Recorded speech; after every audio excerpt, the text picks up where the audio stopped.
Coming down with the heartache.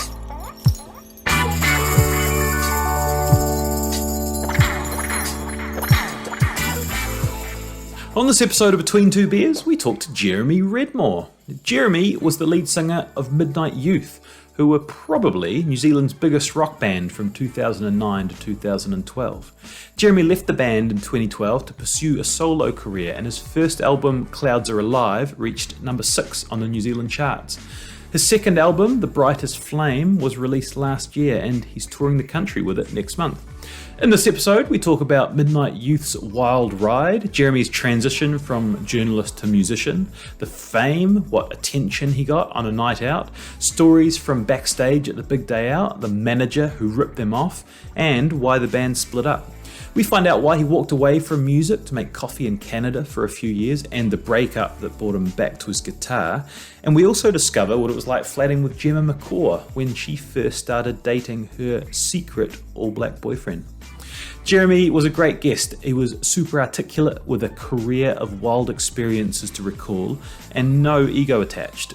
He's also an incredible musician and songwriter, and I highly recommend you check out his latest album or go catch him live around the country next month. Go to jeremyredmore.com for more details. If you like what we're doing at Between Two Beers, check out our website at betweentwobeers.com and consider supporting the cause on our Patreon link for the cost of a cup of coffee a month. Or if you'd like to be a major sponsor, there's an opening there too. Get in touch.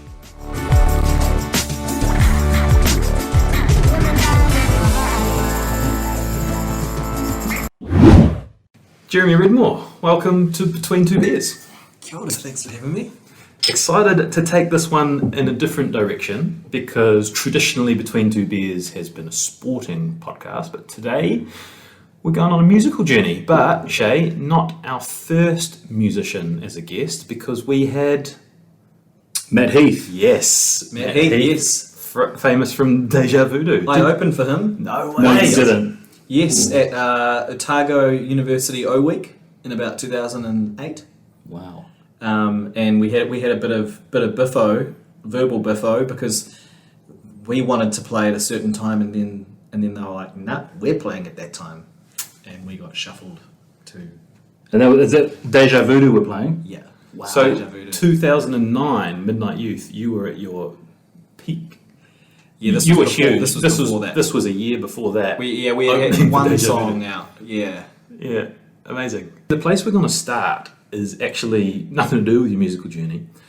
It's a former roommate of yours, who now is very famous, but at the time she was Gemma Flynn, and she had just started dating a very famous All Black. Were you living with her through this part of her life? Yeah, so I moved into a flat in Point Chev with Gemma's brother, and he was from Tauranga, and so was I, and I think he was a year younger than me in high school, so I got the room because of that connection.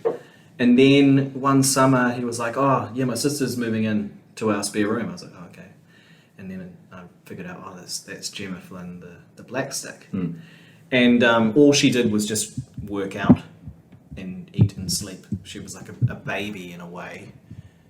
But instead of going to the toilet a lot, she just worked out a lot. It was like eat, sleep, work out. Did she have a job or anything, or just... Nah, she was just An on athlete. contract. Yeah, as an athlete, yeah. Wow. And her life just seemed pretty routine. And then I came home one day, and when she wasn't planking or like, eating a smoothie or something, she was hanging out on the phone in the kitchen, which was a rare occurrence. And she got off the phone and she just couldn't stop smiling. I was like, what? What's going on? Plus it was about 9 o'clock at night, and usually she'd be like, getting ready for bed. I was like, what's going on? And she was like, oh, just had a date. I was like, oh, amazing. Where'd you make time for that? She was like, oh, well, some people you make time for. I was like, oh. Sounds serious. This must be someone pretty amazing. And she didn't sort of let on at the time, but I kind of gathered it was someone impressive. And then a couple of days later, I again heard her on the phone, and she dropped the two words that gave the whole thing away. Really, just All Black, Right. or All Blacks, and All Black, but All Black, there's a range of people that could fit that Yeah. All Black. So, Not but the then- All Black. she's not an actress, and so I was like, which All Black, which one? And then I just started saying names, and she just couldn't. Did you start at the most prominent All Black, or did you I think I narrow out the married ones? Or you didn't kind of I have didn't that? know. I didn't know. Yeah, I'm not aware of the married All Blacks list. There's going to be a bit of disbelief that you're like, fuck, no you're not. I don't know though, because I feel like attracts like, and Gemma Flynn's. And I hope Richie doesn't mind me saying that she's an attractive woman. Yeah, please, speak your truth, Shay. Well, it's a safe space, right? Like attracts like. Yeah, That's right. attractive man, attractive woman. Yeah. So are you fascinated then in the relationship? Like, are you Well- trying to like not be too giddy about it, or do you not give a shit? Well, I kind of guessed. I guessed it, and she, yeah, as I say, she couldn't hold back from being, yeah, but you cannot say anything. You will not screw this up for me. How well Can't do you come know out. Gemma Flynn at this stage? No, just very, very loosely. Yeah. She'd just been running around the house, literally, for about 3 weeks. So, yeah. I think she only lived there for about another month. And then moved into the All Black Mansion, whatever they do. Did, Yes, did it's like- Richie ever swing by the flat? Rico, I think. we No, call I've it. never met Richie McCaw. Closest I've got is, cardboard cutouts and shirts. No and invite to things. the wedding then. No, didn't get an invite to the wedding. 50th? Maybe Keep it up. maybe his dad's 50th is playing and they need you to... Yeah. Yeah, there's life goals. Yeah. We can always have things we work towards. That's pretty cool. I feel like that's quite a cool little interesting side segue. The secret relationship. Everyone wanted to know who Richie McCaw was dating. Well, yeah, and in the end, it was just someone who was actually pretty obvious in a way. And you think of, as you say, like attracts like. Was just all about, her focus was all about sport, and by all accounts, that was all Richie's focus was when he was playing as well. So. Amazing. That's a great start, but we're not going to spend the whole episode talking about Richie and Gemma. I want to start painting the picture. We've got a lot to cover here, and there's so many really interesting bits. But talk us through the musical journey, the beginning, how you found music, when you realised you were good at it. Yeah, my road to being, I suppose, a full-time musician or a wannabe full-time musician is different to a lot of other musicians. I grew up in a house that was very casually musical. My dad played guitar and mandolin, and he would sing bedtime stories to us, and he would play in the like church group. But I went to a very conservative Catholic church, so it was not the big evangelical sort of setups they have these days. So it was just pretty chill. He was just back in it and singing some songs, and my mum would just be the one really loudly singing and clapping along, embarrassing all of us. And that was about it. I think they tried to get me on instrument lessons, and I was not interested. I remember doing music in 3rd and 4th form. That's year 9 and year 10 for Year the 9 current, 10, yes. current listeners. Yes, the current wave. And I barely passed and just thought, oh, well, I'm not good at that. And it wasn't even part of my world, really. The only thing I kept doing was choir, because I went to Tauranga Boys College, and if you were in the choir, you got to sometimes sing with the girls. Same with the school productions. So I'd do the school productions. I think my older sister told me, you've got to do the school productions. That's the only way you're ever going to meet girls, Jeremy. Because I was like 4'7" and braces and glasses It's tough. till I was 15. Yeah. And so I would do that. And so you sing a little bit with that. But again, I was never a lead role. I wasn't the one winning the talent quests and wowing everyone at all. It was only in my final year of high school that music came to me, and it wasn't in a nice way, really. I think halfway through my final year, my mum passed away, And it's that kind of thing that just sort of is a lightning bolt to your life. And I think possibly a lightning bolt is a good analogy because it's destructive, but it's also energizing in a way. And looking back, what it did was sort of break my life and my awareness and my self-expression just really got broken open, and I had this just urge to write. So I picked up my dad's guitar and I asked him to show me a few chords, and I didn't pick it up to play other people's songs. I just wanted to write my own things. A lot of people will start with an instrument, they're like, oh, I want to learn how to play the song that's great, it's on the radio. I've never been interested in doing other people's songs, really. I wanted to write my own things, and they weren't about what was going on. My first song I wrote was just about the girl I had a crush on, but it was just having something that I think just to let that part of my brain have an outlet, and that started sort of helping with things. And I don't know what happened. Around the same time, the head of music at school needed a singer for the school's big band. And he just said to me one day, you're going to sing for the big band. I think we were at a choir practice. I was like, I've never sung in front of anyone. You're not going to do that to me. And he's like, yeah, okay. Come into the office, show me what you can do. I was like, well, I don't even want to show you what I can do. But okay, you just do what the teacher tells you. Well, I do anyway, because I was just a little nerdy dude. And he made me sing Easy by the Commodores. Tune. Or Faith No More. Big tune. I knew the Faith No More one. And he was like, yeah, cool, you'll be good. We're going to do a tour of the North Island in about 6 weeks. It's a big band school tour, so you just go to like Morrinsville Intermediate and the likes. But it was terrifying. Yeah, I can imagine. And yeah, he just sort of said, you're going to do it. And yeah, all of a sudden I was singing in front of, I suppose, hundreds of people, because that's the school thing. They're forced to be there.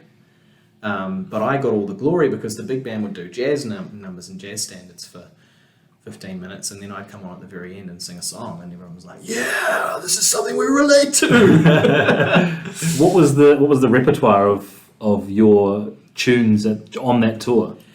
I just did Easy, and I think we did like one of those like the Mighty Mighty Boss Stones. The Impression That I Get or something like that? I think that we did them. Had to knock on wood. Yes. Come on, mate, you're not the singer. That's it. We did that.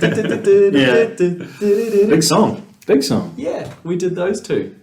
And that was it. Did you start getting feedback at this point that you were a good singer? Were people feeding into you that you were good at this? I think so, yeah. I wasn't put off, let's just say that. And I didn't have a huge self-esteem, so it must have been positive enough to push me through it and push me past the point of doubt, of serious doubt. And then from that point, I got involved in I had lots of friends who were studying music, and they'd made it all the way to year 13, 7th form, and they were recording their own songs, and they're like, oh, we don't know how to sing, or they don't want to sing, so can you sing on my song? And I'd go in and we'd do the recordings of it. So I've still got a CD of these recordings we made for other people from that year, and my voice is not very good, but there is a sense of tuning, which is nice, and I think it takes a while for men's voices to find their tone. That's one of Shay's theories, isn't it? My voice has got better with age. Yeah. Yes. Yeah. Yeah. So, I mean, I'm not going to do any now. Well, I think you should. You still. No, maybe I'll share it on the Instagram story of the In Excess Never Tear Us Apart from one of our pub crawls. There you go. Open for In Excess. Yes, you did. Mm-hmm. New In Excess. New In Excess, yeah. Yeah, what's his name? What was his name? JC John something? JC something. It's Adam Lambert now, isn't it? No, he's Queen. Oh, he's Queen. Oh, really? In Excess had... Edit that out. Oh, what's his name? He was incredible. He was the living embodiment of the wannabe rock star. Mm. Anyway. So, Move forward. So Midnight Youth. What I understand is they were members of a smoke-free rock quest band, and you joined up with them. Is that how it's played out? Did you do the Smoke Free Rock Quest yourself in Total My Boys? Yeah, I did it once in that last year. I was in a black metal band called Diablerie, and we did a cover of a song called "In the Mist by the Hills" by Satyricon. Whoa. And if you look up that you'll go, what the fuck? That sounds quite at odds with your upbringing. Yes! In terms of the subject matter. I had two mates who were like borderline goth kids. One of the guys had like the Satanic Bible and had black candles and stuff. He was in the full rebel. That was his way of rebelling. And he was a guitarist and he was into that, and I just wanted to do something with my mates. So I sang for them and almost destroyed my voice. Amazing. So I did. That was the first band I was in, and then I went to university. I still didn't study music. I did a history degree. I was in a band with just a couple of. Well, actually, you wouldn't call us a band. We've never played live apart from our one of the guys' Nana's birthday. Oh, no, it was their anniversary. His like grandparents' 50th anniversary. We did a song. And that was with Ryan, a fellow football mate. There was a band called The Jars. And then just after that, there was another band called Redmore. Oh. I had nothing to do with the name. And we were just this really serious, angsty, heavy rock band in the vein of Perfect Circle and Muse and Tool. That was the time when that music was, the angry white man was still a thing in the world. And we recorded some songs. We played live around Auckland quite a lot, and we were getting some momentum. And we entered this competition called Coke Launchpad, and it was great because we were getting our friends to vote, and it was all looking really cool. And then all of a sudden there was another band, and they went streaking ahead in the votes, but just had like, all of a sudden they got like 2,000 votes, and we're like, what is going on? This is crazy. And then we figured that they were cheating. And so I was working at TVNZ at the time, and so I got one of those phone recorder things, and I rang up the organisers, and I said, hey, just checking on the rules. So if my friend has like 3 email addresses, are they allowed to vote with all of them? They're like, oh yeah, that's totally fine. Just, yeah, whatever they have is cool. The more the merrier. I was like, okay, cool. Great to just get that on the record here. Thank you. And so then we planned to, on the last hour of the competition, we registered all of these email addresses. And in the last hour, we just bombed it with all of the votes for Redmore, and we won. And the other band were furious because we just went... And the organisers couldn't do anything about it. I think they're better at organising these things now. But anyway, the prize was great. We went and recorded a song with Malcolm Welsford, who produced She Had. We did a music video, which is terrible, but it was like 15 grand for a music video. They just took the money and ran, but learned a lot. And we went on Top of the Pops. Oh, that's really? The New Zealand version was... The New Zealand Top of the Pops. And I've got that footage somewhere. Oh, it's hilarious. So, are you apprehensive about any of this stuff at that stage, or is that all gone now and you're just gung-ho like, yeah, fuck it, I'm a music guy, this is what I do now? Yeah, well... Because it's Top of the Pops your first TV appearance? Yeah. First TV appearance is Top of the Pops. And is it a live show? It's live. And no, you're just, all right, we're going to do this. Yeah. Yeah, it was. We didn't play it to a track. We performed it live, and it sounds like it too. But then that band had drama between 2 of the guys, and that broke up. And before that, I was like, yeah, music's gonna be my thing now. Band broke up, and I was like, oh no, music's not the thing anymore. How old are you at this point? About 24. Right. 23, 24. Yeah. I think. Yeah. And then I started a teaching certificate. As you do. It's a classic fallback. Yeah, it's a real classic fallback move. Yes, history degree. What do you do with that? Yeah. Started a teaching certificate, and then ran out of money, and then started working for Stuff actually, and then there was an ad I saw on bands.co.nz, and it was like, world-conquering stadium rock band needs amazing, charismatic, world-conquering vocalist. I was like, this is ridiculous. But I'm in. Could be me. And I remember closing the browser, and then I had a shower, and I was like, had a little YOLO moment, and then I was like, I'll give them a call. At least I've got ambition. I like that. And it was Midnight Youth, and they were called the Midnight Youth, and they'd come second in Rockwest the year before, and then their singer had just announced that he was quitting to do something else, and I went and saw their last gig with that singer, and I thought, oh, they're a bit churchy, bit worship rock, but I think if I can write with them and we can write together, then we can do something cool. I was pretty full of myself, and yeah, jammed with them for about 4 months before I decided, yeah, I'm officially joining the band. And at that point, the band also included Tom from Naked and Famous, who went to school with all those guys. And when I went into the band, he got kicked out, along with another guy. And it was all quite complicated, and I was like, oh, I don't know, I just want to sing. You say you jammed with them for 4 months before you committed to them. How often are you jamming with them? Once a week. Once a week. Yeah. And are they like, what the fuck? Yeah. Commit to us. Yeah. What are you doing? Yeah. And Because I just wanted to make sure I could write music and perform music that was me, because I felt like the band I was in before was a bit too dark and angsty and moody. Right. You wanted enough control to know that you'd have enough control to influence them the way that you wanted to. I think it's just a case of, it's not necessarily having control. You just want to be in a situation where it's easy to write and create music that is a reflection of your own personality.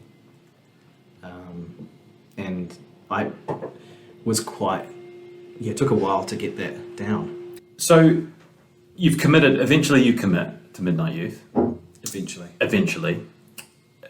Talk us through that path to sort of reaching the peak of New Zealand music. Like how swift was that journey?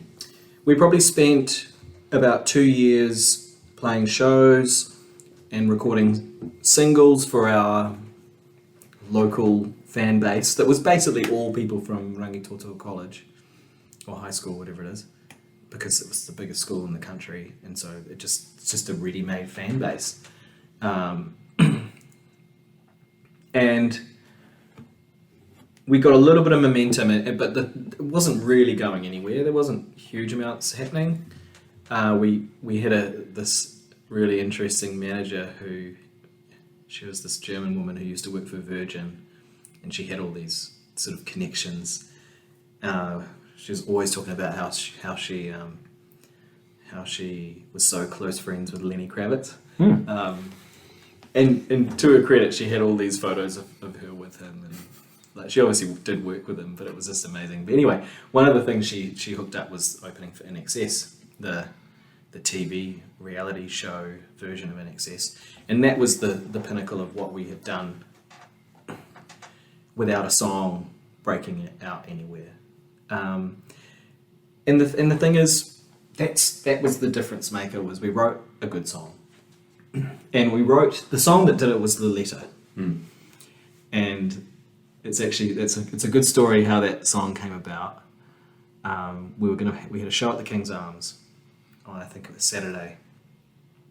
We had rehearsal on a Tuesday, the Tuesday before the Saturday, and we were working on the song, and we had a sort of breakthrough moment with the melody and the structure, and it was like, oh, this song's awesome, we're going to do this at the show on Saturday. I was like, no, we're not. I don't have any lyrics at all, and I will never remember it. Like, for you guys, it's fine. It's like those 4 chords reasonably straightforward structure, cool. They were like, sorry man, we're doing it. You just have to deal with it. As the lead singer, you've been playing this band for a while now. Are you not kind of the decision maker? Like, who's Yeah, the it's one a good who's it's a good question. making these calls? Is there a captain of the band? Is there a Richie McCaw of the band? No, I think it's a cliche to think that the lead singer is always the leader and always the one making decisions. I think that that's just what happens in TV shows and movies and things. We're a team. You're basically like a sports team. I suppose you have a captain in a way, but it's still, you're making decisions as a team. Myself and the guitarist would write the songs together, and so often it would feel like there was a bit more power in our hands, especially with the creative decision making. But at that point, it was very much just numbers. 4 guys wanted to play the song at the gig, and I just had to do what they said. And so the way I reacted to it, because I was like, I'm not going to be able to remember any lyrics. I said, I can write lyrics, but I'm not going to remember them. So I was like, what's an excuse to have some lyrics on the stage? And so I was like, okay, I'll make the first line about getting a letter or something, and I'll pull out a letter and read the letter on stage. No. Yesterday That's you it. found a letter. So the first line, I stood there and I was like, yesterday I got a letter, and I pulled out the bit of paper, and I literally just held it up and sang the rest of the song while holding this bit of paper up with all the rest of the lyrics on. Genius. Amazing. And so it became an interesting songwriting exercise, because was like, okay, well, what do you do? Yeah, second song. Why was, would you get a letter? Second song was manuscript. Yeah, there's one on every album. I'm really curious in terms of the song creation process. So is that how it works all the time? Is that a melody is formed and then the lyrics, or is it interchangeable? How does it work? Often it's usually, in my experience, it's been interchangeable, and usually it's just because sometimes songs will be formed musically first. So say a guitarist will come up with a song idea, but they're not necessarily a singer. So they say, I've got these chords and this little guitar part over them, and this is like the verse and this is the chorus, work out a melody. And so your words don't immediately come to you when you're trying to jam a melody out. You're just doing random sounds. And then words come later. Whereas, say if I wrote a song, I find it hard to write without the words being there straight away. So I will have the words all ready and bring them to a band, and then they flesh out all the music. And so it's just depends on that situation, really, in my experience. But the lyrics are great because they can change right up until a minute before you record them. That's blows me away. So the letter went on to be one of your biggest hits. That was our breakthrough song. Yeah, your breakthrough song. Did you know when you had it that it was going to be a breakthrough song? Like, do you? And I want to compare it to what we do with the podcast, because when we finish an episode, we don't really know if it's going to be good or not until the feedback starts coming in. I hate listening back to episodes until someone says, oh, a really good episode, and then I'll listen to it. Is it kind of like that with a song? Until the feedback starts flooding in, you don't really know what you've got. The threshold's 5, by the way. 5 pieces of positive feedback, and Stephen thinks it's good. Whereas I come away from it and I'm like, no, I think that was really good. Yeah. So that's kind of how, like, that band dynamic, that's how our podcast dynamic works. It's similar. Like you'll be playing a song and like the drummer will be like, this is the best song we've ever written, and everyone else is looking at each other going, maybe with a bit of work or something. But that song was universally, as I said, they all wanted to do it, and I loved the song idea. The way it was written then changed from its final product.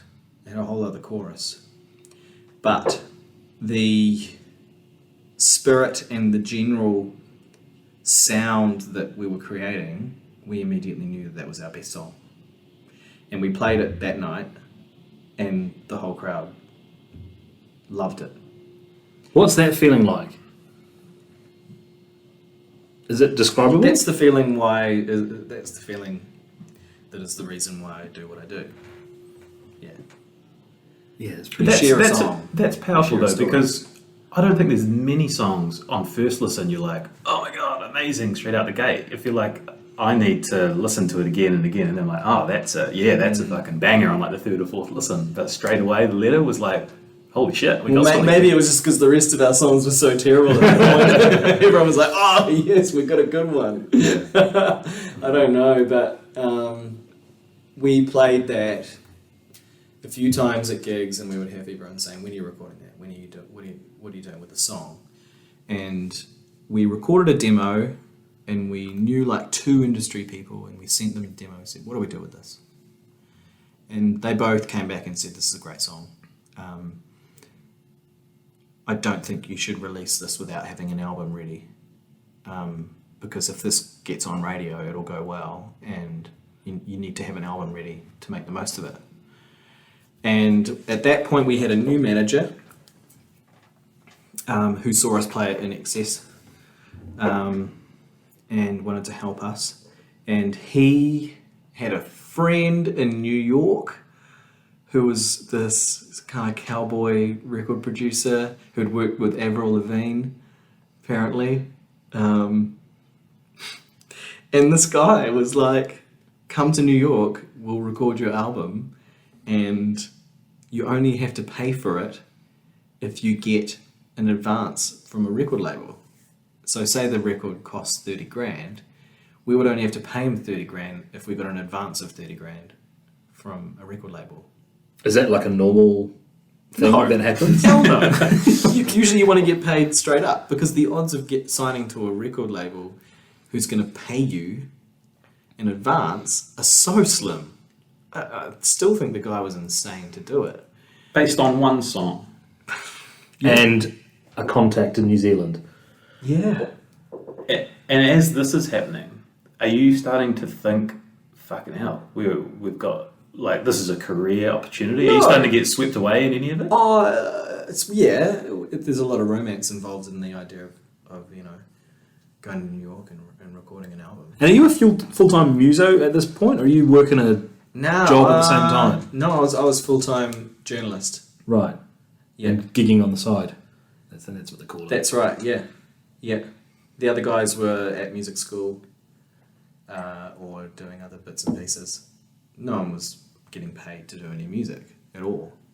We weren't making any money. So did you take the deal? Yeah, we took the deal. We spent all our life savings because we still had to pay to get there. And so back then flights were quite expensive. And What a city, though.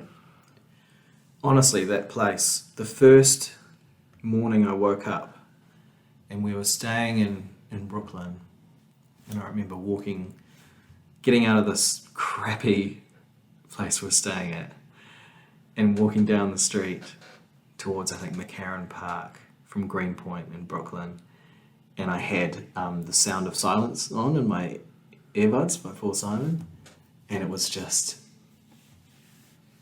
That song you don't always associate with a song as a song that can make you feel alive, but the combination of what I could see and that song, it was just like, oh, this is incredible. It's this city. It makes you feel like you can do anything and be anyone, and the world is magic, especially for a creative. And so yeah, we had that feeling for the 5 weeks we were there, and we were sleeping and working in the same room. So it was like the live room of the studio. We would have 5 mattresses on, Wow. and we'd sleep there at night and record in there during the day. And we did a couple of days, like we made like a good story. Like we did like one day of drums at like Madonna, a place where Madonna recorded, and we did one day of guitar at a place where Ryan Adams recorded, and so we could name drop all these things for media. And yeah, I remember I wrote a lot of lyrics there for a lot of the songs that are on that first album. And then, anyway, so we finished the album. We didn't finish the whole thing. Came back to New Zealand. We recorded the rest with a producer in New Zealand who helped us out. the guy in New York kind of held us ransom, and he's like, well, I kind of do need to get paid. And he's like, I'm not going to give you the masters until you give me this much. It's like, So anyway, it didn't matter in the end because we showed the record to a bunch of labels and all of them said rock music was dead apart from one, and that label signed us. Gave us an advance, so we paid the guy back. And we released the letter, and it took about a month. Or actually, I think we released it in October, and right before Christmas it got onto A Rotate on ZM, I think. A Rotate being the most played songs across radios. Most played level of songs you can get.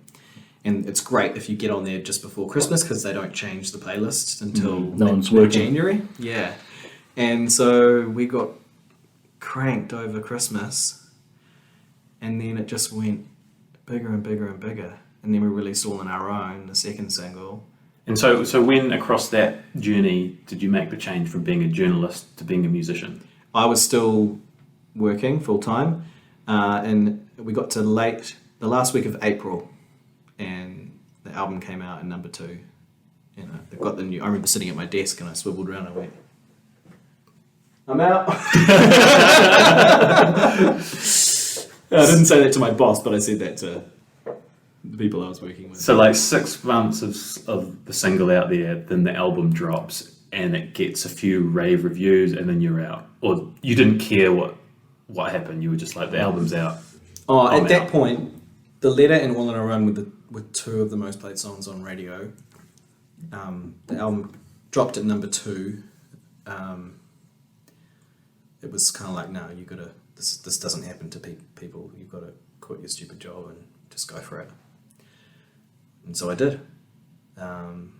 You can always go back to journalism. Yeah. When you think back to that year, 2009, is that filled with really incredible emotions about like what a ride that was? Like those months where you saw the big time and your songs were getting listened to and you were essentially the biggest rock band in New Zealand across that year.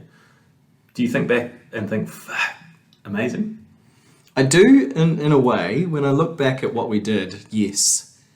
But I was very much the kind of person at the time that was always like, what's next? Cool, done that, what's next? I was terrible, absolutely terrible at living in the moment and enjoying the ride. I was just like, what's the next thing we have to do? Cool, yep, cool, big day out, fun, yep, now the gig, what's next? I wasn't like standing there going, oh, I'm doing big day out on the main stage to 40,000 people. This is incredible. I'm going to tell all my friends and my family about it. I was just like, cool, now the gig. What's the next festival? Cool, Rhythm and Bones? Sweet, let's do that. Is that a good way to be, or would you? No, it's terrible. Right. Absolutely terrible. Because Can you thinking back now though, can you take some of that stuff in retrospect? Or are you just talking about it because you were actually there? Well, I think that if you don't take a second to feel what's going on, it's harder for your brain to put it into a memory box. And so I don't remember a whole lot of specific feelings and moments from that year.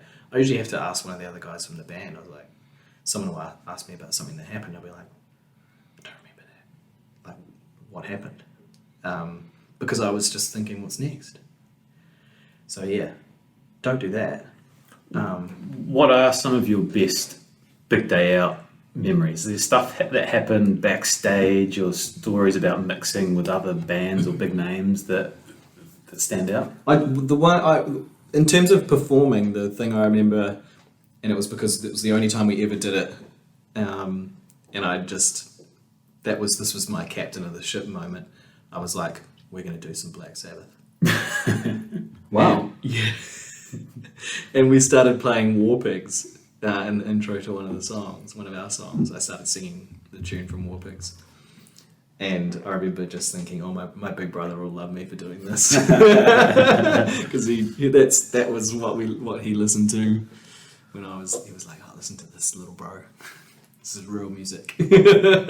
So I paid him back with that.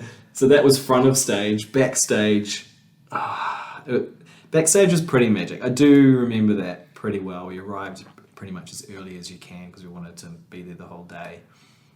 And we got our own little caravan-y, it was like a prefab room, and it's got your name on it, and you go in and there's food and drinks, and you just sort of like, you get in there and you're like, oh sweet, what do we do now?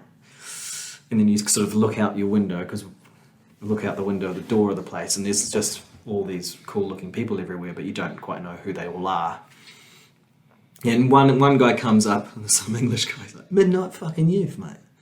Best band on the block, best band name on the block. It was like Surge. This guy was from Kasabian. Wow. And he just came in and had a beer with us and just wanted to know all about the band and just hung out. And when we played a set and they were on, it was us, then Quarter, and then Kasabian, I think. And, it was Kasabian, us, then Quarter, I think. Anyway, we came back and they'd gone, but they left a note for us saying, hey boys, help yourself to the rider in our room.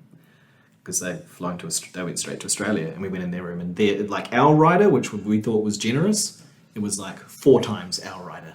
For those who don't know what a rider is, that's all the food and drink. Right. And mainly the drink. So we had... And you can specify whatever can you specify whatever you want, or do they go pick from this list? Oh, you specify whatever you want, probably within the level of your star power. Right. So Kasabian could ask for a lot more. Yeah, are you aware? Are you self kind of limiting your... Yeah. Yeah, right. So what have Kasabian asked for? Yeah, what's the main difference? Well, they're a classic British rock band, so I mean, they just had a whole bunch of just pretty standard drinks, lots of wine, lots of spirits, and a whole bunch of beer. They weren't perfectly arranged with black jelly beans around them and in velvet bags or anything. It was just that was in your prefab. Yeah, that was our one.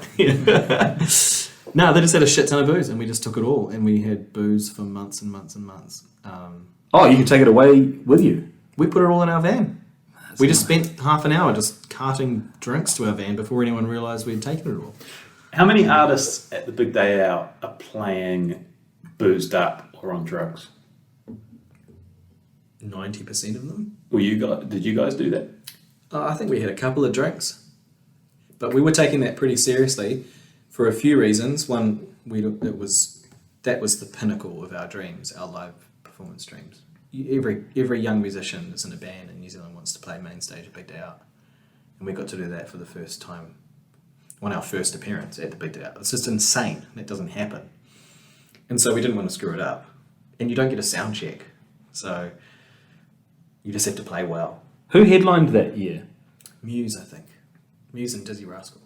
I feel like I was at that one.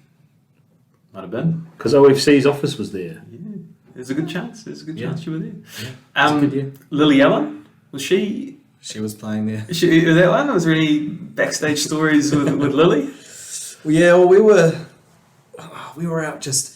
So they've got little like green rooms, and then they had it was out in the Warriors kind of training ground through the tunnel, the warm-up ground, and so there was some grass there and you could listen to the music, and so they had like bean bags and umbrellas and things, so we were just having a drink on there, and then Lily Allen comes over by herself and just plonks down in a bean bag. She's like, hey boys, and then she just whips her top off and lies in the sun and keeps chatting to us. Just no break in attitude or conversation, just top off talking. You're maintaining eye contact, or we were giving the lads a bit of a nudge? We were just, just most awkward young boys trying to maintain eyes up to Lily Allen while she basically got real personal with us and told us how she was going to quit music and just have babies with her builder husband, and she actually did that. She, about 3 months later, she disappeared from music for about 5 years. Yeah, that was very surreal. I was in the moment. I was in that moment. Talk to us about fame in New Zealand, because presumably you were pretty well recognised during that time. Could you go, can you go out? Do people, I don't even know where I'm going with this question, It was pretty weird. You kind of enjoy it for a while and then it just gets annoying. I remember going to town, and if you get into one bar and you get a bit of attention, but when you're in the bar it's sort of all right. But then going from one bar to another, downtown Auckland, it would take hours. Really? Yeah, because you got to take photos with everyone and talk to everyone and be nice to everyone. And then you finally get into the next place and just hide. Are you trying to disguise your look to avoid this? At that point you're just like, Run with it. yeah. I mean, you went out for a reason. If you wanted to avoid it, you would stay at home. It was fun for the most part. And I didn't pay for a beer for about a year. Really? Yeah, which was great because we weren't making much money. Even in that year of absolute peak, if you divided our income by 5, after all our costs, we were making less than the average wage in New Zealand, in Auckland. So we weren't making heaps of money, so to get free drinks was great.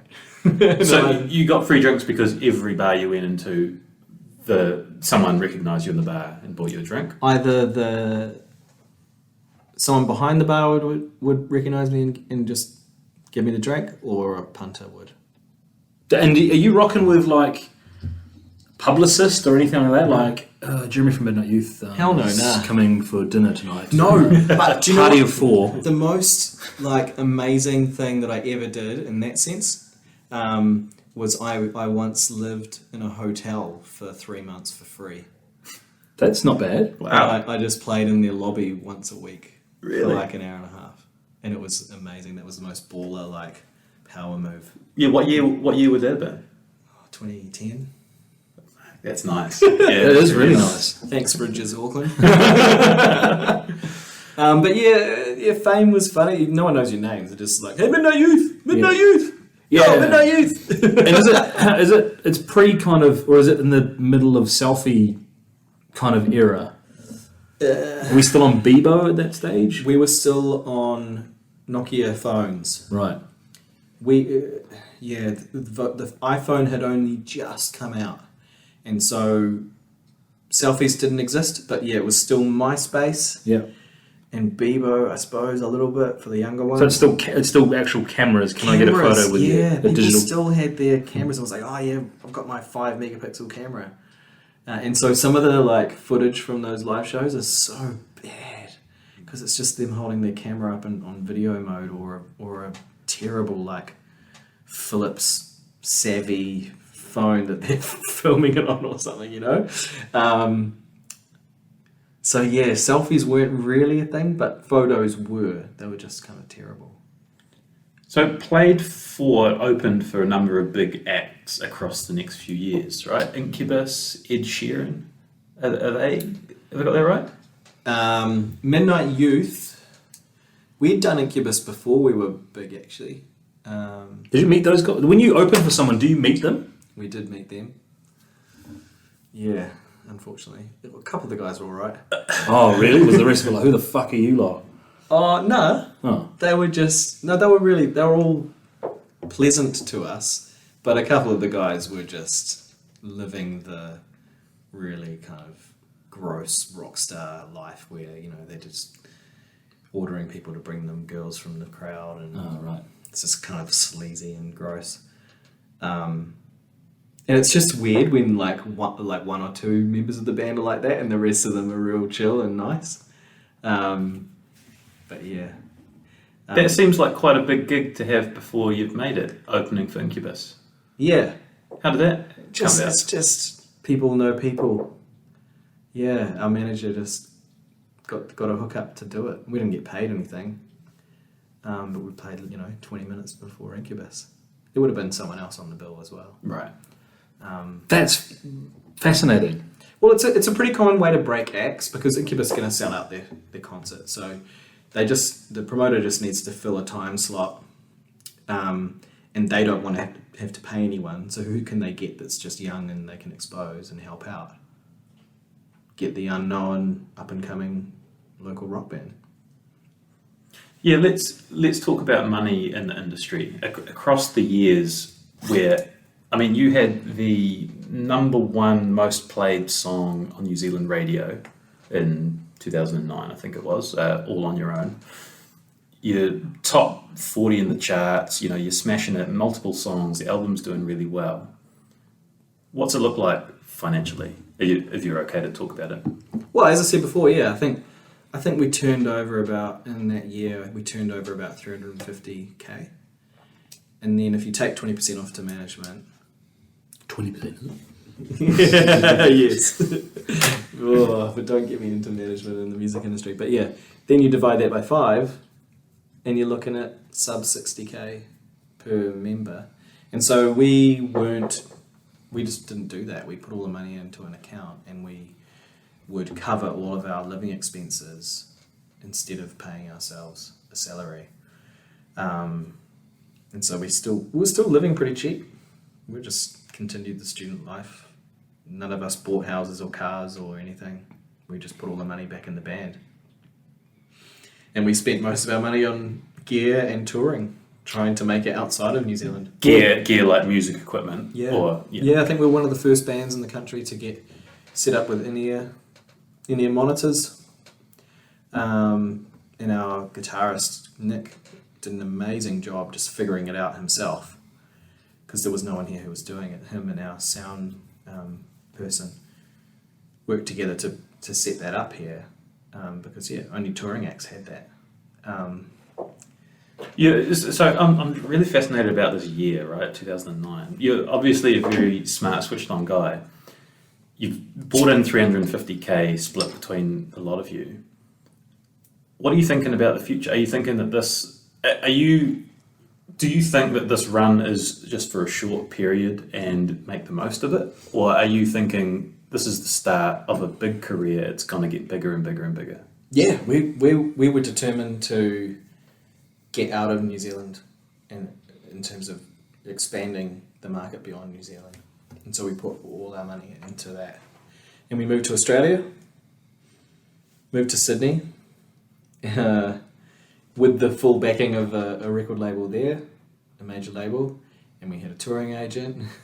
And we moved over there, and then within weeks, half the staff at this record label got fired, including all of the people who were passionate about our band.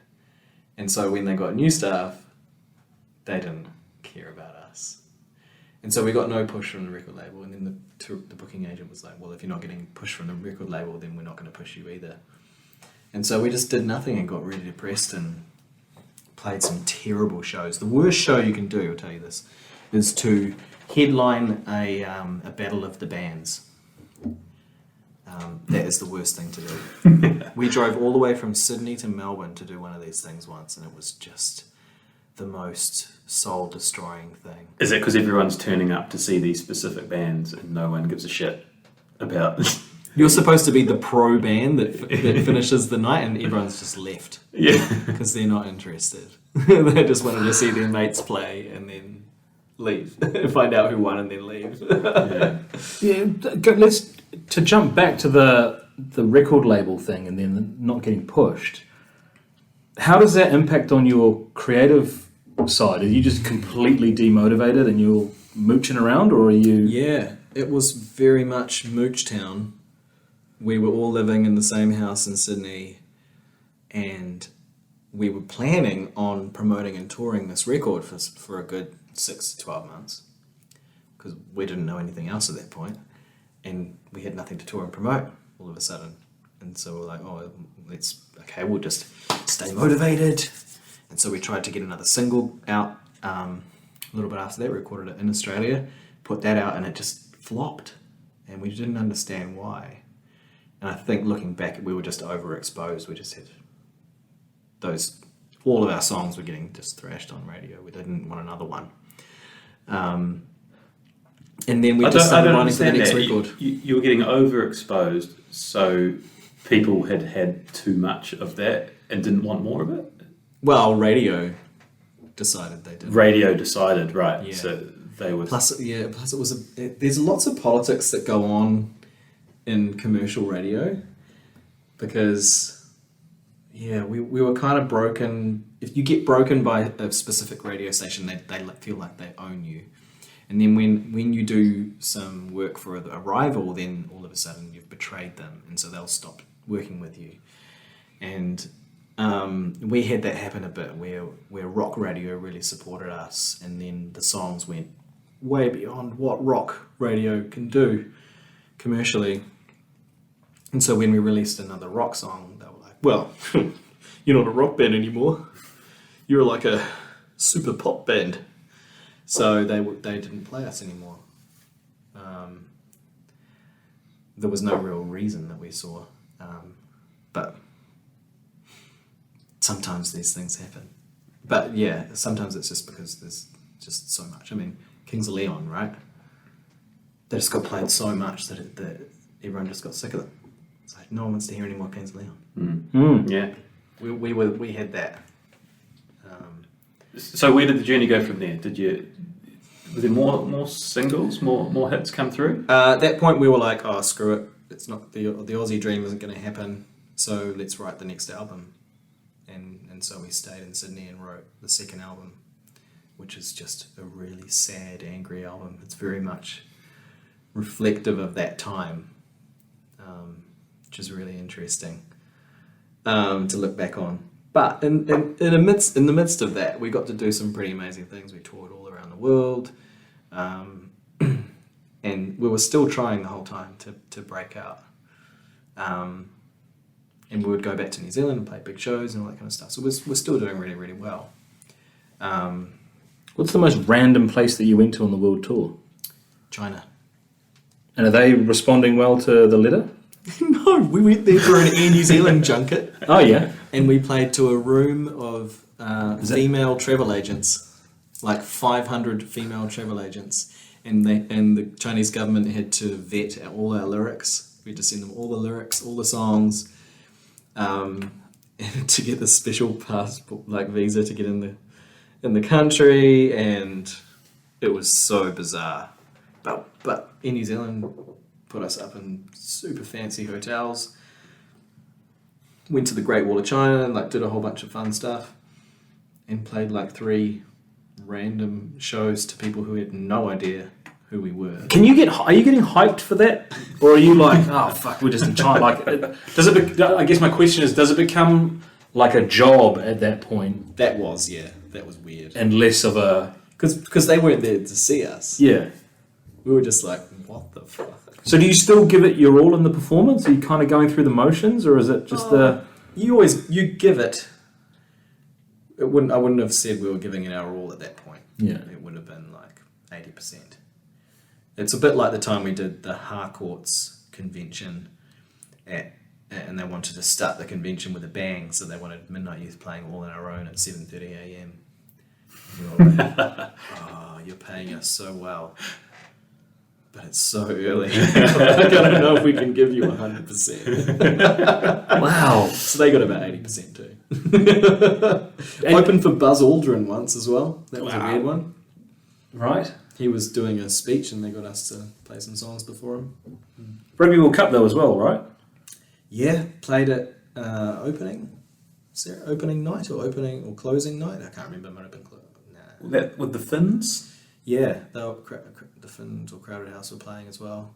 Yeah. Down at the Cloud. That was pretty cool. Actually being there for winning the World Cup. So you've broken through in 2009. Midnight Youth splits in 2012, right? 3 years, 3 quite intense years, I imagine, with bandmates. You're traveling around the world. You're spending every day together. I can't go very long spending more than a couple of days with anyone without. Shay aside, without these things. You're spending so much time with people, they become annoying. How hard is that in your situation in a band? Oh, I kind of put it like it's kind of like you look around your office, this space in your office where there's like 4 other people, and all of a sudden people go, "Oh, you're this great team. Now move into a house together and all work from home and keep doing what you're doing."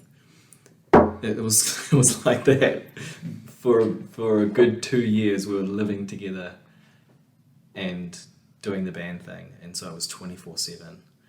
But we'd been a band for 7 years by the time 2012 rolled around. But those last, as I say, those last 3 years were really intense. And yeah, you just little things got to you. And yeah, the band ended up being in a situation. There was a whole lot of things that came into it. So as I mentioned, we moved to Sydney and things didn't go very well. We were recording this album and it was very moody and dark, and that was reflective of the mood within the band. And I was just, I'm not that kind of person. And I was sitting there going, every time I go to a rehearsal or go to a gig, there's just all this bad energy. And I talked about it with the guys, and we talked about little things we could do, and nothing was working. It was just, to me, it felt like this sort of toxic sort of situation that I couldn't see how it was ever going to change. Plus, at the same time, we had all these, in this time, in that 7 years, it was going from, 19, 20 years old to 25, 26 for most of the guys. And you do a lot of growing up in that time. And, the guys wanted different things. They wanted to play different kinds of music, and they had different views about what they wanted to do in the next chapter. And I could just see that it was just going to be this shit fight to try and find a unified, happy way to do this. And so I quit. I was like, I'm out, because I couldn't see how anyone else was going to fix it. How did that go down? They weren't expecting it to come from me, because I'm not really a conflict person. Other people will have their conflict, and I'll just sort of sit back and make my judgments inside my head. So yeah, I took them all by surprise in a lot of ways. And initially they were not very happy with me. But I think over the coming months they understood my reasoning. And we were fine enough to do one last sort of summer of shows, knowing that we were breaking up. And so we did a couple of shows over the summer, and we finished at Homegrown in 2012. And yeah, that was it. And went on to do a solo record after that. Yeah, I'm going to get into the solo. I just want to close off the Midnight Youth stuff. When you look back now at Midnight Youth, and I know I'm going to get to the show that got cancelled last year, I think it was, but when you look back at it now, what's the feeling? Is it an incredible adventure you had, or is it laced with parts of regret about how some things worked out? Oh no, I think it was just absolutely incredible experience and adventure with 4 guys who, we all had 90% of the time really great times together. And it was a really special thing that can only happen. That kind of thing can only happen at a certain point in your life. You'll never find a band of like 30-year-olds who can make that happen, because life gets complicated. You have to start a band when life is not complicated and you can just give everything to it. And we were all able to do it, and we all had a shared vision, and it was amazing, absolutely incredible. And I think, as I mentioned earlier, my biggest regret is not soaking it up more at the time. I don't think I realised how special and how amazing that adventure was. And so that's the only regret I have. If that is a regret, I think it's more just like, cool, I learned from that. And so now every time I go on stage, I take a second just to think, this is pretty cool. People have come to see me perform. And they've come to see me perform things that I've created from nothing inside my head. It's pretty cool. Yeah, that's nice. So you close the door on that. You walk away. You're saying, "I'm breaking out of the band." What's the thinking? What's your plan? Have you got a plan? My thinking was very much, I just made this album that I was very conflicted on. There's parts of the second Midnight Youth album that I really love, but I just, again, it was kind of like it had gone away. I said that I took my time in joining the band because I wanted to make sure that I was making music that was reflective of myself, and I felt like that album was just not me. It was just too moody and dark and angsty. I didn't want to be, but there's elements of that in my personality, but it's not everything. And that album was very heavy for me, and I wanted to get away from that. I was like, I'm going to make just an album that people can put on in the car, go on a road trip and have it on in the background, and it's just like good times. And I wouldn't have ever been able to do that with Midnight Youth. Right? And so that was my focus originally, just record these songs. Is there any like sunset clause or limitation of like when you leave a band, like you can't do music for 6 months? You know, like you leave a law firm, like you can't practice for 6 months. Like, is there any of that? It's stuff? a good question. There was not that kind of sunset thing, but there are clauses, say, with your record deal, where if a member leaves the band, the record label has first rights to either offer you the same deal as a solo artist or renegotiate on new terms. And so I felt like that was a pretty good deal, really. And so I negotiated with the record label I was with and did a new deal, which was favourable to me, and that was great. I can't use the words Midnight Youth when I'm promoting a show. I can't put Midnight Youth in really huge letters and then Jeremy Redmore. Are we able to put Midnight Youth when we're promoting this episode? Yeah, I suppose you can, but it's got to be clear that it's ex, former, all that kind of stuff. Yeah, like are you forbidden to sing any Midnight Youth songs? No, just like I can sing a Crowded House song at a gig. Right. I just have to register that I've done it, and they get a royalty. Right. So, which is weird because it's your IP. No. Say if I sang a Crowded House song. No, but if you sang a Midnight Youth song as Jeremy Redmore, yes. Do you pay royalties to yourself? Yes, but because the other four guys have a percentage on that royalty, so if they will get a part of that as well. So if I didn't declare it, they wouldn't get anything. Right. Whereas if I do, they do get something. And it's just it's just sort of a courtesy thing. But anyone can perform anyone's songs.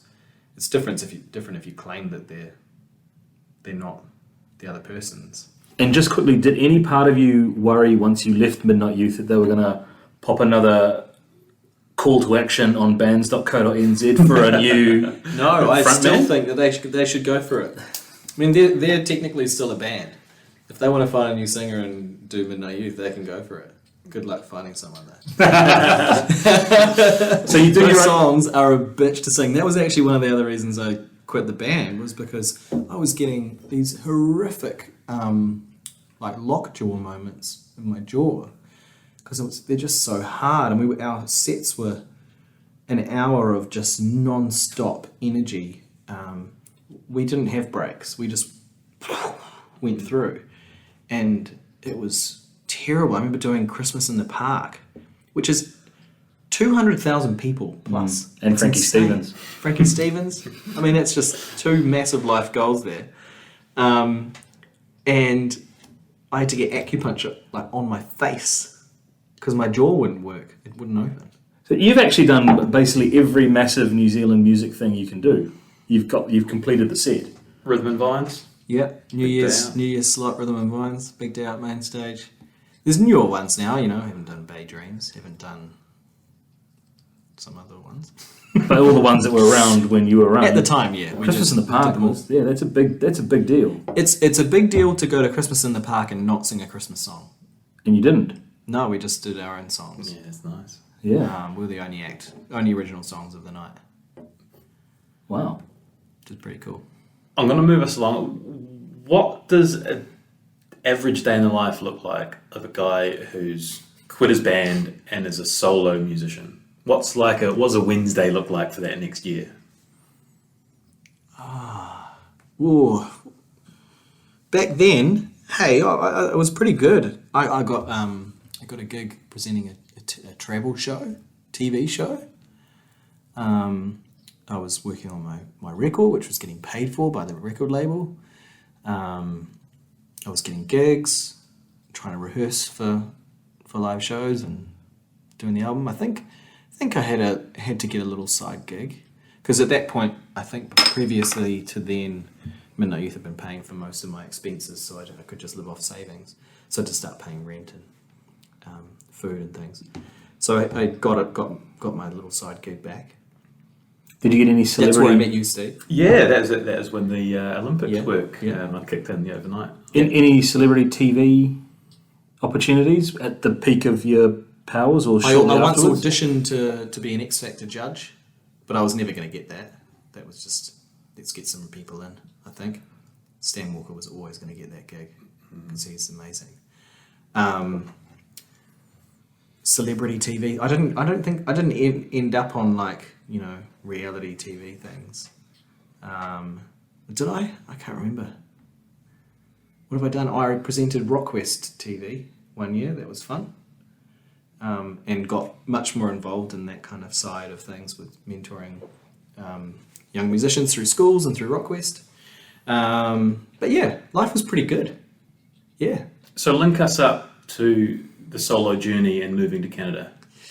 So yeah, during this time, okay, so after that last summer of gigs, the band broke up, and then I was working on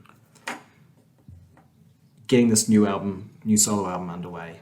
And at that time, the band discovered that its management had been stealing a lot of money from our income over the previous few years. And they were still my management as a solo artist. And so I found a few things out and I was like, look, let's not do this. So I fired them from being my personal manager. But there was an ongoing process that went on for about 18 months of trying to get money back off them. And we would discover more and more and more things that they had done or were doing actively to steal money from us. For example, there's a TV show, there was a TV show called Auckland Days. Do you remember that? Mm-hmm. And they used one of our songs, Who Said You're Free, as their theme tune in the first season. And they paid us for that. And then, years later, after the band broke up, they made a second season. But none of us knew about it. And I don't know if you've done any work in that kind of world, but if you renew a license, you've got to pay another fee. And someone messaged us going, it's cool they're using your song again for that second season. We're like, oh, yeah, that is cool. How come I haven't heard anything about this? So I emailed the producer and they're like, oh yeah, we paid you the fee for the song. I was like, okay, cool, who'd you pay? It's like, oh, your management. We're like, they're not our management. I'm like, oh, they said you were. They said they were. And I was like, nope, haven't been for years. Why didn't you check? And they just didn't check. And they paid, whatever it was, 10 grand to these people who had effectively no affiliation with the band at all, or any of us. And there's no judicial system in New Zealand to get that money back. You're talking about management. And you don't need to name the person, but are you talking about one specific bad egg, or were there, as far as you know, a group of people that wronged you in this situation? Oh, it was a management company, so there's several people working there, but they were all aware of what was going on and complicit in that situation. How angry are you at this? situation? Oh well, this is sort of compounding a situation where I thought I was leaving a toxic situation in the band, and I ended up finding myself managing myself as I did a solo record, trying to deal with all this drama, and every few months there'd be another kick in the guts, discovering another bunch of money had gone here or there or disappeared, and it was really stressful. I was producing the record myself, and it was just really, really got to me. I got really sick, ended up in hospital. Related to like the stress of the situation. Yeah, it was a really funny one. I got a blood clot on my colon, and it presented as like appendicitis. I went into the hospital. They're like, "Cool, you got appendicitis. Put the camera in. Appendix is fine." They kind of wiggled it around and found this blood clot, removed it, and then they told me, "Oh yeah, you had a blood clot, obviously caused by trauma. Case closed." I'm like, "Trauma?" So I don't have any trauma. And I don't know how scientific it is, but the only thing I can put it down to was I was stressed out of my mind, and I wouldn't be surprised if the power of stress can make you bleed sometimes, because there was definitely no trauma going on. And I haven't had anything else like that happen. What was it at this stage that you decided to pump the brakes and take a bit of a break? A little bit after that, yeah. So I released my solo record, promoted it as well as I could, did pretty good with that record. It was a top 5 record and had a couple of radio hits, and gave it a good roll. I didn't lose any money, made a little bit of money, and then I had a partner at the time who was like, "Hey, I want to go live in Canada," and I was like, "Yeah, actually, that sounds really good. I've never lived in another country and not done it for work." I feel like we're underselling that solo album there a little bit. Like a top 5 album on your own after you've broken out. That's a fucking big deal. Like that's great, a real job well done. So to make this decision to move to Canada after the success, that's a huge decision. Yeah, I think that what I realized that I think I was trying to rationalize this idea of not living in the moment of the Midnight Youth story, and then doing this solo record that was quite stressful, and I was like, oh, you know what? My reaction to all of that was like, this is just really stressful. And every time I think of the next thing, it's just really hard to do all these things. So, and it's not worth it. So I'm going to quit. There's easier things to do. I'm going to go make coffee in Toronto and just travel and meet people, and like no one there knew I was a musician for a long time. So what, is it you make this decision, is it like an indefinite, like fuck this, I'm out, I'm never coming back to this, or is it like whoa, that was tough, I need to take 6 months sabbatical, go and play rugby in Japan, it's easier on my body, and then I'll come back and play for the All Blacks? Like, is it that kind of There was no plan to come back to it. Wow. So that was it, right off into the sunset, top 5, I'm done, I'm out. Yeah, I think I was just like, yeah. And I sat there and creatively I was like, what am I going to sing about? I don't have anything to talk about. I'm a bit empty. Plus I was madly in love and was like, cool, life's bigger than these angsty bands and music stuff. So it's like, let's have another kind of adventure. And I'm very much the kind of person, like all of these little chapters in my life have been driven by the fact that I'm very open to different experiences and just taking the opportunities that life gives you and being like, oh, you know what, I haven't done that, so let's do that. Rather than thinking, oh, I need to focus on this because in 50 years I'll have this. I'm not interested in that. I'd rather do a range of things because you never know what you might stumble on that's actually better than what you've got or what you had. So that's a bit of a result of that as well. Was it cold turkey with music? Did you take a guitar with you? Did you sort of jam out at nights? Did I take my guitar? I think I did take my guitar. I didn't do much there though. As I said, none of my friends there knew I was a musician. I didn't parade that around. Were you ever around? I hate to bring up Midnight Youth again. Were you ever in Canada and then like a song pops up randomly? No, we never played in Canada. No, I don't know. You We're know. famous in New Zealand, bro. Yeah. So that didn't happen. No, not at all. Like a couple too many. What's the beer over there? I can't even remember. It's out. A couple too many of those, and you're in a karaoke I bar, can't even remember. I did do a karaoke night. and people are like, This guy's got pipes. "Wow, he's got pipes." Have you ever thought about singing professionally? Yeah. That was the moment that they figured out something was going on. They were like, everyone just went, karaoke rooms are quite noisy and busy, and everyone just sort of stopped and went, what? And I was just doing Rick Astley. So What a song! And the moves as well, or just the moves as well, yeah.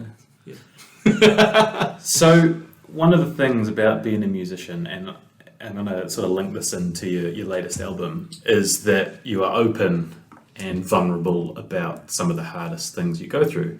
And this new album you've released is essentially about your breakup, right? With your girlfriend in Canada and how life looked after that and your new perspective on things.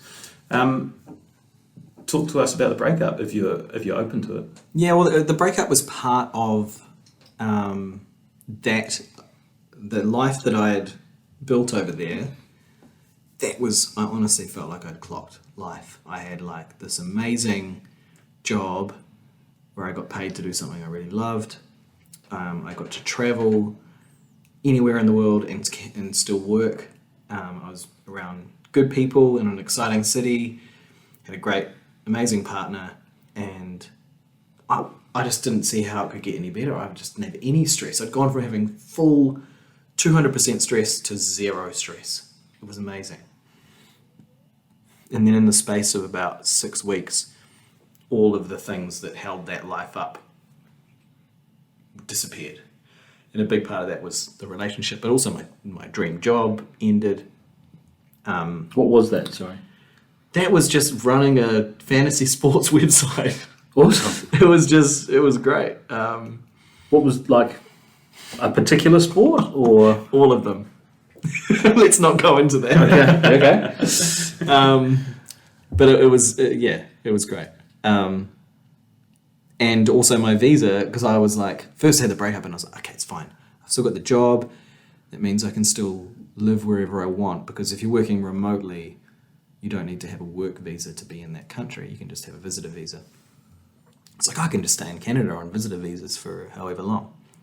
And then the job ended, and my dad had a heart attack, and I was like, oh, this is terrible.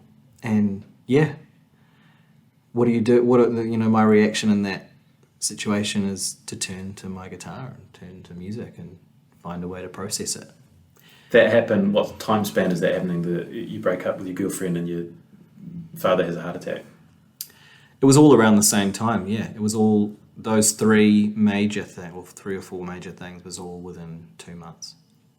It's interesting. I mean, you talk about how you got your start in music, when your mum passed, and then you had this kick, and then you had 5 years without playing, and then these two things happen, which are huge, monumental things in your life, and then you drive back to music. Yeah. Yeah, music's that's what it is for me. It's the life raft. And did the songs flow out of Yeah, you is at it- that point? Yeah, is it almost like an instant, like pen, paper, I'm into it? Yeah, it was instant reaction, basically. It was like, what do I do? And in my solo record, my latest album sort of reflects that. It's like in 5 chapters, and the first chapter is day 1. And that's just like ground zero, trauma, like dizzying, like what the fuck just happened. That's what those first 3 songs are. And yeah, it's kind of like a diary of the following 364 days. And you released it that way as well, right? Yeah, 5 chapters. I didn't release it over a whole year, but I divided it into 5 chapters on, it was day 1, day 21, day 60, day 180, day 365. So it's kind of like my own grieving process. and yeah.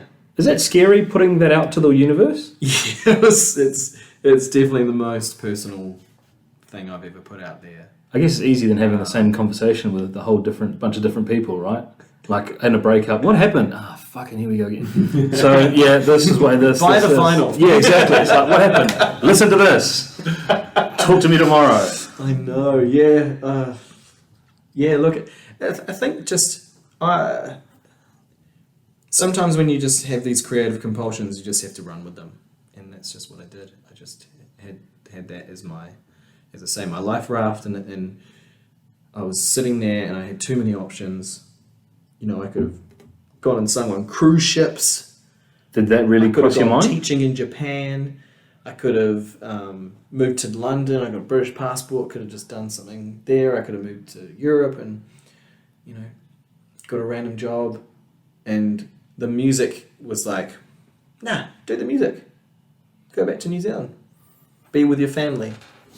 Be in the country where you feel most at home and most yourself, and record these songs.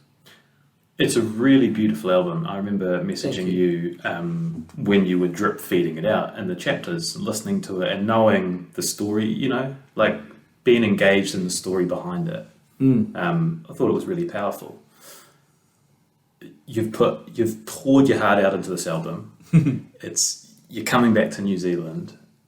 The worst timing for an album release, right? Thank you. Yeah. How did this link up with COVID?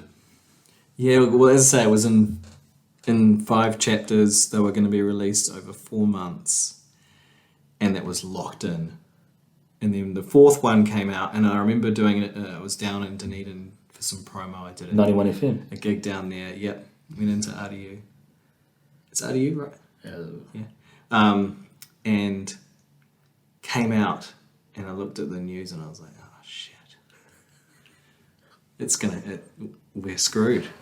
And yeah, that was a week before the album was coming out as a whole package.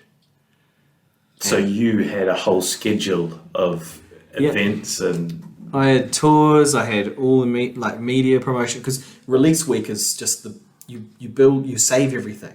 It's like, oh, you save the big interview for this week and the big story for this week and all this kind of stuff, and everything just got cancelled. All the music journalists were just like, oh, I'm going to be with my family or something.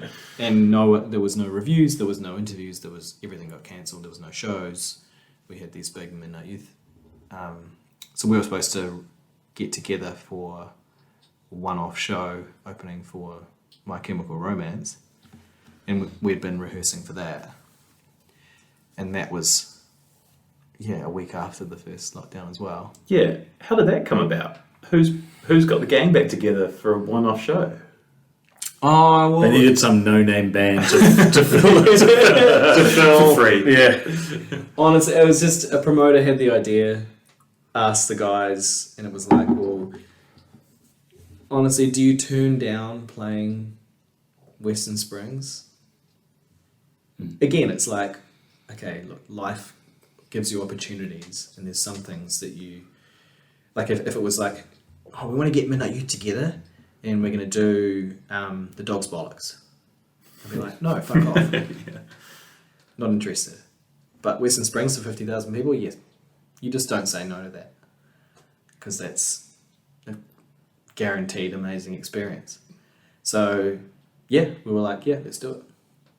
And was it like riding a bike again, getting back with the guys? Or honestly, it was pretty incredible to see. It was very much getting back on the bike. But the most amazing thing was our drummer, Aidan. He, because after the band broke up, he stopped playing drums.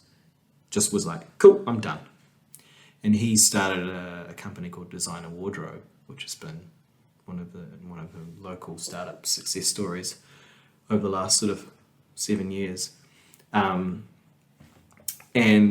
he picked the drumsticks back up and was like nothing had changed. He's still an amazing drummer. It was incredible.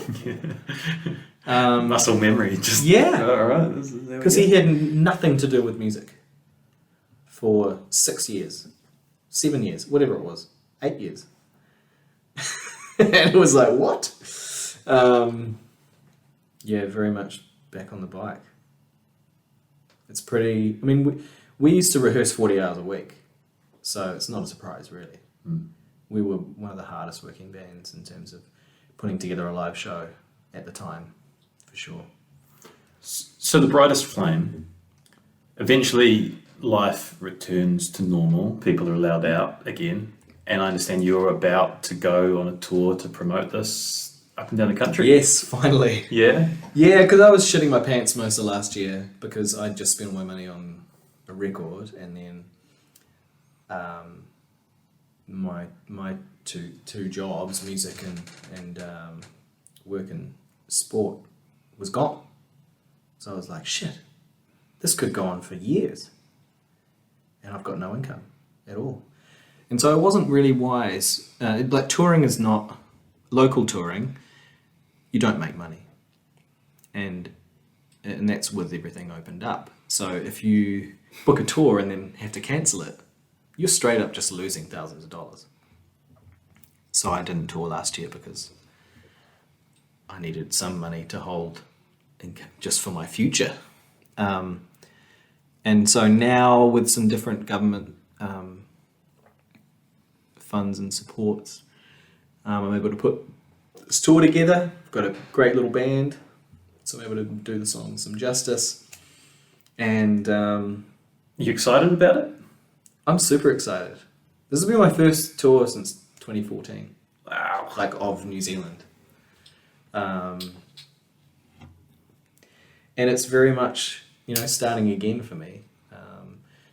Midnight Youth were, as big as they were, Jeremy Redmore was never a name that was put out there as this single personality. We were a band that put everyone out front. All five of us were a front-facing brand. It wasn't about me. And so people, the name recognition isn't very high. And so I've got to start again, because I haven't been doing stuff. Had that big break, and if you're out of sight, you're out of mind. So I'm starting with small venues, back to playing pubs and little theatres and things like that. What's the blueprint for success here? Is it some of these singles get picked up by radio, you start to play bigger gigs? No, Yeah. not into I'm that. not interested in commercial music success in terms of pop music. I'm more interested in artistic success these days. So, The Brightest Flame is very much indicative of what I want to do artistically and musically, is create a world. The cycles of releases I want to be doing have to have a purpose and have to have a world built around them that draws people in, hopefully. And I don't want to just have, here's 10 fun songs I've written, 10 interesting songs. I want it to be an artistic statement. And so success for me is being able to make the next one. And a lot of that is performing live is the best way you can have connections with people, and people connect to your songs, and they actually remember you and have that connection so that they'll come to the next show and support you. And playing live is just a really powerful tool. It's the most powerful tool you can have for promotion. And so for me, it's just a case of, look, I just want to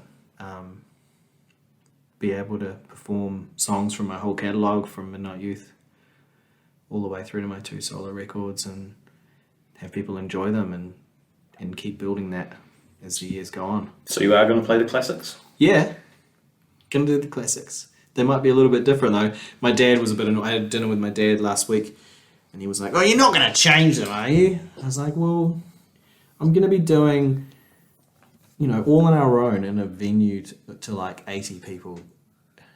That song's built for Wembley Stadium, so we've got to just adapt it a little bit." I don't like it how you change the tuning, and you don't do the whoa whoa whoa whoa whoa whoa. What's up with that? So It's very restarting. Given the subject matter of your second solo album, is that hard to bring that out and relive that yeah, we'll see. down the line? We'll see. Because It's going to be really interesting. yeah, because you're going back to day one, to day 365. Yeah, it's something I've actually been battling with. Is you create something and you're like, oh yeah, it's this cathartic process, and it helped me get past this grieving process.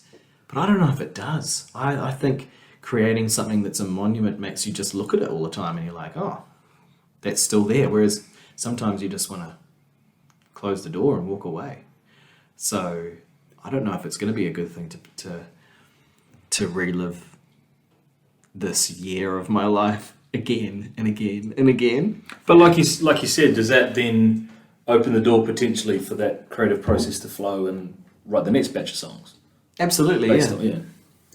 Is your ex-girlfriend aware of the album, and has she given you any feedback on it? Yeah, she was one of the first people I sent it to, because she needed. Yeah, we didn't break up in any way where we don't speak to each other. So yeah, I sent her a copy. What was her feedback? She said, "I knew you'd do something like this." Classic Jeremy. But no, she said, "Look, it's really beautiful, and yeah, look forward to it coming out and people hearing it." Well, having listened to you and met you for the first time, you're incredibly descriptive, the way you speak and the way you kind of articulate things. Is music your only creative outlet? Do you have other ways that you express yourself? Fantasy sports. Yeah, actually, answer that, and then I've got a supplementary Not so much question. Yeah, I'm very creative with my fantasy lineups. So I think I've always been good at writing, I suppose. In the past couple of years, I've been expanding that a bit.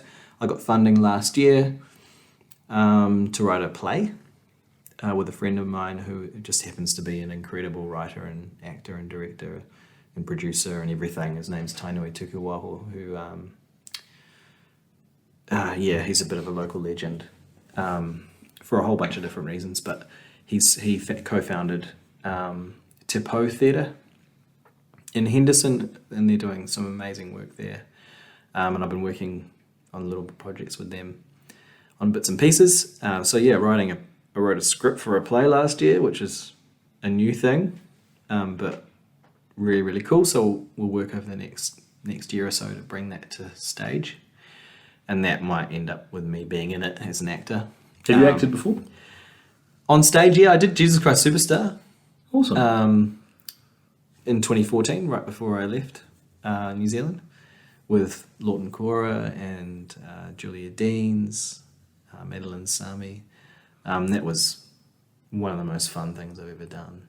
I do love being on the stage in different forms. This would be a whole other thing because it would be speaking a lot too. But we'll see. It could be a thing. And I've written a kids book as well, which is all about singing and relating the idea that we're all completely unique, and why should we bother trying to sing like something that we hear on the radio? We should just be ourselves because there's power in that. So it's called Sing Like a Unicorn, because we don't know what a unicorn would sound like. And if it did open its mouth to sing, it could be anything. And we're all born like that, and we should embrace it. Where can you buy it? Is the book out? It's we're working on the publishing now. So I've made it with a friend of mine who was actually in the band Redmore with me years ago. He's I actually an know amazing illustrator. A book publisher in New York. All right. So if you I'm there. So you advance me the money, and then I will sort that out for you. No, but we're looking at launching pre-orders for that soon. It's all like ready to print, so that's really exciting.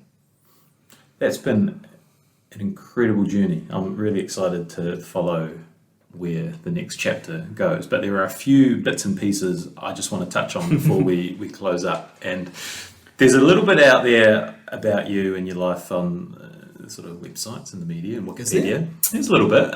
One of the things that caught my eye was you played at a few big name weddings. One of them being Mike Hosking, who I understand is a huge fan.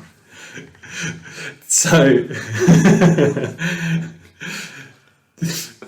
And so how was that? How did that come about? so this was in 2010 probably. And you know, if someone gets in touch and says we'll pay you 10 grand to sing one song at a wedding at what's that place where the Queen always plays and Buckingham Palace. where she stays in near Taupo. Wairaki. Nah, it's like the place. Yeah, Hooker Lodge. Yeah, Hooker Lodge. Yeah, Yeah. sorry. Yeah, Yeah. yeah. They'll like come down, just do one song, get paid heaps, and leave. And we did that. The band did that, or you did that? Nah, just me and one other guy who just did an acoustic. How did that? I think Was he just? Is he a real big fan? From yeah, he was a fan of the band, and so was Kate, and they just got us there down there to do it. Yeah, and then every time I've released music, he just demands that I go on his show and talk about it. It's good, not bad to have the Is that the biggest only broadcaster in New Zealand on you. I have to On your I have to side? lay down the law a little bit. I have to make sure that he can't say anything about me riding a bike into the office. He can't. He's not allowed to say anything bad about my bike. We can't talk about politics. It's your at rider. all. It's my speech writer for sure.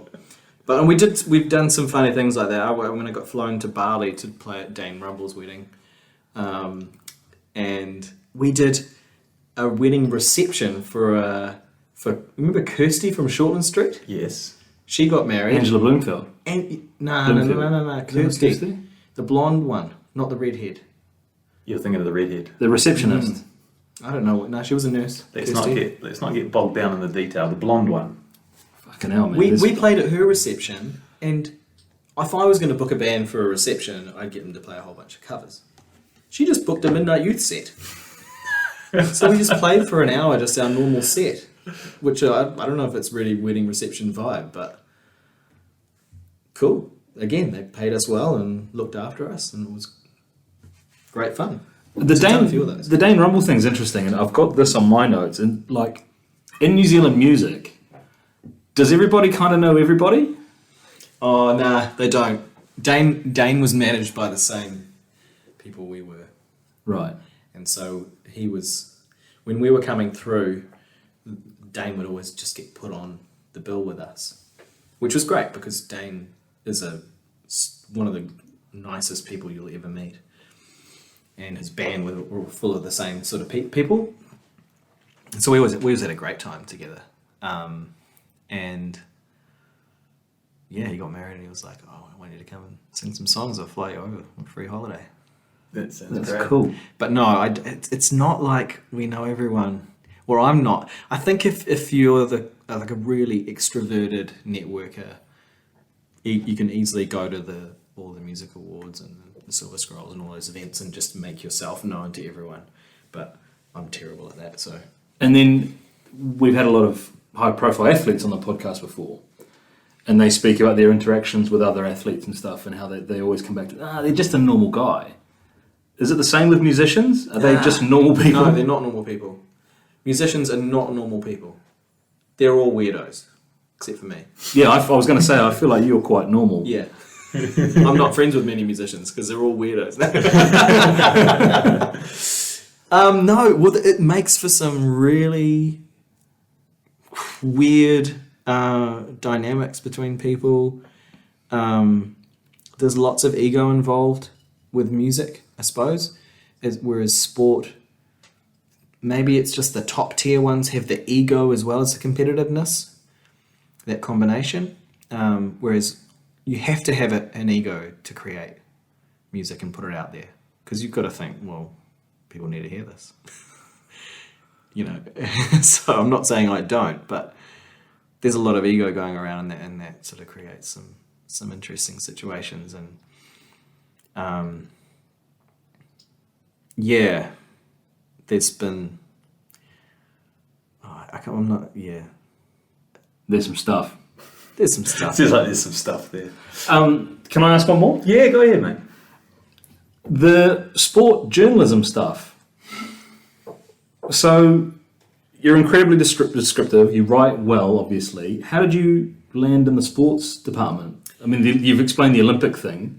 And was that the same thing? You went to like journalist.co.nz and there was someone needed to do that? No, it all came about because apparently my dream job as a 19-year-old was no one else's dream, which was live scoring Test cricket over the summer for TVNZ. And it was just updating a ball by ball, like just not even writing commentary. It was just Not like, live blogging, live scoring. It was like live dot. scoring. There, just .1, .2, .1.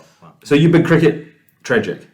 Yeah, I was going to watch it anyway, so I was like, why not get paid? Awesome. Did you play?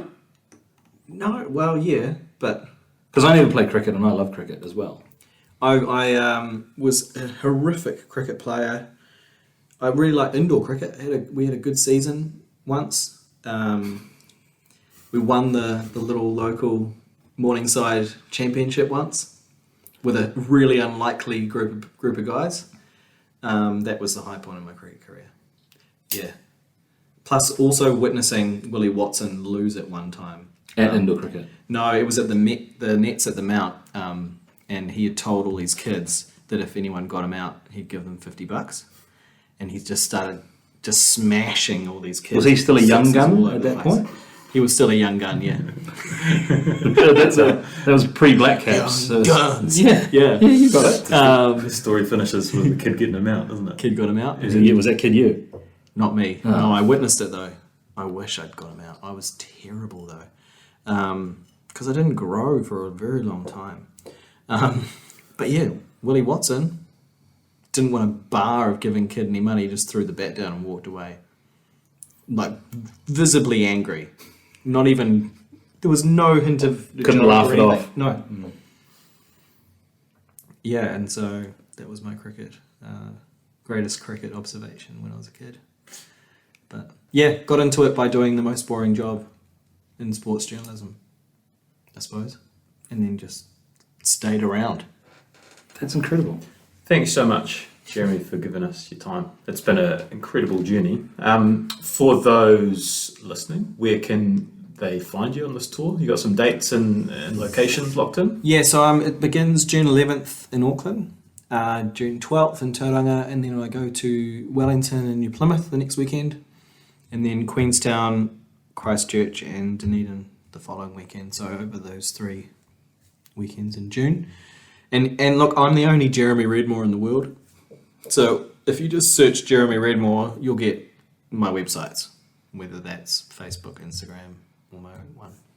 Cool. You can get all the details from there. This beer's gone to just flicked a weird switch in my throat, which is...